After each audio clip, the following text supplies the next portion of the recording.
안녕하세요. 달성고 1학년 학생 여러분. 오늘은 가면을 쓰고 나오는 거는 그냥 쇼일 것 같아서 오늘은 교과서를 통해서 설명을 하는 게 나을 것 같아서 그래서 화면으로 설명을 진행하도록 하겠습니다. 온라인 수업을 제가 다른 학교에도 나가고 있어서 몇 번을 해봤는데 늘 시작할 때는 이렇게 오랫동안 될 줄은 몰랐죠 라고 시작됩니다. 여러분들도 저도 2월 달에 이 일이 처음 발생했을 때 이렇게 오랫동안 온라인 수업을 하게 될 거라고는 생각을 못 했는데요. 앞으로 중간고사 일정이 어떻게 될지, 수행평가 일정이 어떻게 될지는 수업을 통해서 실시간으로 전달하도록 하겠습니다. 네, 그럼 여러분들은 이번 시간에 교과서 116쪽을 펴주시고요. 교과서 116쪽에는요, 지금까지는 의문의 변동은 기본적으로 발음에 관한 이야기예요. 근데 이번 시간에는요, 표기에 관한 이야기입니다. 이게 무슨 얘기냐면요. 우리가 플라워, 꽃이라고 쓸 때는요, 꽃이라고 쓰잖아요. 근데 발음은 꽃으로 납니다. 지난 시간까지 의문의 변동은 왜 이렇게 써놓고 이렇게 발음하는가? 왜 꽃으로 발음 안 하고 꽃이라고 발음하는가? 그래서 그거를 설명하기 위한 것이 의문의 변동이고요. 이번 시간에는요, 표기에 관한 이야기입니다. 이거는요, 대부분 규칙입니다. 이거는 설명을 듣고 이해하는 거라고 보시면 좀 더 나을 것 같고요. 이번 단어는요, 대부분 암기입니다. 그래서 되게 지루해요. 최대한 제가 이해하기 쉽게 설명을 하겠지만 그렇게 해도 이해가 잘 안 될 때는 우리 개학 후에 만나서 같이 이야기를 나누도록 합시다. 한글 맞춤법의 원리와 내용에 들어가기 앞서서 예를 한번 들어볼게요. 예를 들어서 자유가 있다 칩시다. 자유라는 건 뭘까요? 자유라는 건요, 기본적으로 내 마음대로 하는 거예요. 간단하죠? 내 마음대로 하고 싶은 것을 다 하는 게 자유입니다. 우리 사회에는요, 우리나라에는 개인의 자유가 보장되어 있어요. 기본적으로 내 마음대로 할 수 있습니다. 그러다가 어느 순간 벽에 탁 부딪혀요. 계속 가고 싶은데 벽에 부딪혀요. 자유가 넘지 말아야 될 선이 있습니다. 그 선은요, 다른 사람에게 불편을 끼치면 안 돼요. 다른 사람에게 피해를 끼치거나 다른 사람을 불편하게 만들면은 개인의 자유는 제약이 됩니다. 다시 한 번 더 설명할게요. 자유라는 것은요, 기본적으로 내 마음대로 쭉 할 수 있는 거지만 어느 순간 벽에 부딪힙니다. 그 벽은요, 다른 사람을 불편하게 했을 때는 개인의 자유는 제약이 됩니다. 이게 우리가 생각하는 민주주의 사회에서의 자유죠. 그러면요, 이것과 빗대서 한글 맞춤법에 대해서 이야기를 할게요. 한글 맞춤법의, 그러니까 쉽게 얘기해서 표기라고 할게요. 한글 맞춤법은요, 표기는요, 글씨를 쓸 때는요, 기본적으로는 내 마음대로, 내가 발음 나는 대로 합니다. 내 발음대로 씁니다. 근데 벽에 부딪혀요. 왜 벽에 부딪히는 거 아니? 다른 사람들이 알아듣기 불편했을 때, 불편하게 되면은 발음대로 소리를 내면 안 돼요. 발음대로 적으면 안 돼요. 한 번만 더 얘기하겠습니다. 한글의 표기는요, 한글을 쓸 때는요, 기본적으로는 발음 나는 대로 써요. 기본적으로는 발음 나는 대로 쓰면 됩니다. 예를 들어 볼게요. 뭐 오리, 하늘 이런 것들은 발음 나는 대로 적어도 괜찮아요. 그런데 다른 사람들이 알아듣기 불편해지는 지점이 있어요.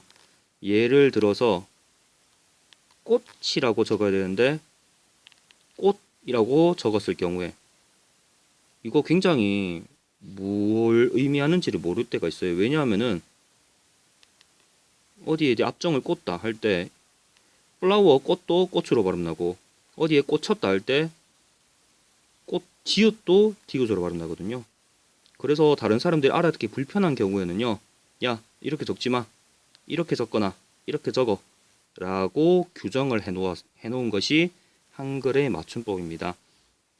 네가 원하는 대로 발음해. 근데 다른 사람들이 알아듣기 불편해지면은 맞춤법에 따라. 이게 한글 맞춤법입니다. 자유랑 비슷한 속성이 있어서 한번 가져와 봤고요. 네, 그러면 지금부터 설명을 간단하게 하겠습니다. 오늘 수업이 얼마나 이어질지 궁금하죠? 예상합니다. 10분 안에 끝납니다. 그러니까 잘 들어주시길 바랍니다. 간단해요. 딱 3가지만 이야기할게요. 과제에 대해서 이야기를 하겠습니다. 이번 시간에도 과제를 내면은 여러분들이 너무 힘들 것 같아서요. 이번 시간엔 과제를 내지 않겠습니다. 그리고 다음 시간에 과제를 낼지 안 낼지 고민을 하는 중인데 열심히 지금 가사를 개사해서 제가 지정한 플랫폼으로 보낸 학생이 80명쯤 됩니다. 지금 제가 이걸 녹화하고 있는 날이 5월 14일 목요일인데요. 네, 지금 80명 굉장히 고생이 많고요. 지금도 고생하고 있으리라고 생각합니다. 그걸 하느라고 힘든데 또 과제를 끝나기도 전에 내라고 하는 거는 너무 잔인한 일일 것 같아서 이번 시간에 과제는 없고요. 다음 시간에 과제를 낼지 안 낼지 고민인데 내더라도 굉장히 간단한 그냥 별 생각 없이 할 수 있는 그런 과제를 내도록 하겠습니다. 네, 그러면 설명 시작하도록 할게요. 한글 맞춤법입니다. 얘기했죠? 소리대로 적어야 된다고. 그런데 다른 사람들이 듣기 불편해지는 지점이 생긴다면 어떻게 된다? 어법에 맞게 적어야 된다. 좀 더 보겠습니다. 기본적으로 한글 맞춤법은요. 사람들의 혼란을 막으려고 한글 맞춤법을 정했습니다. 이거 나중에 학습 활동에 나오니까 그냥 읽어만 봐두세요. 하늘, 오리, 날다 같은 거는요. 소리대로 적어도 아무 지장이 없습니다. 그런데 예를 들어서 책을 읽고 읽는 소리대로 적으면 이렇게 됩니다. 그렇게 되면요. 그 뜻을 파악하기가 어렵습니다. 그러니까 다른 사람들이 이해하는데 불편해진다는 이야기죠. 그래서 어법에 맞게 적어야 된다. 기본적으로 소리 나는 대로 적어. 근데 다른 사람들이 불편해지면은 법에 따라야 된다. 우리가 자유를 이야기할 때와 비슷한 면이 있죠. 117쪽입니다. 법에 따라 적는다는 것은요. 원래의 모양을 밝혀 적는다는 의미입니다. 그리고 띄어쓰기에 대한 이야기도 있습니다. 1항은 끝났어요. 발음대로 적어. 근데 다른 사람들이 불편해지면은 법에 따라. 우리도 자유를 누릴 때 네 하고 싶은 대로 다 해. 다른 사람들이 불편을 해치게 되면은 법에 따라야 돼. 똑같은 거라고 볼 수 있죠. 띄어쓰기입니다. 단어라는 것은 띄어써야 된다. 근데 예외가 있습니다.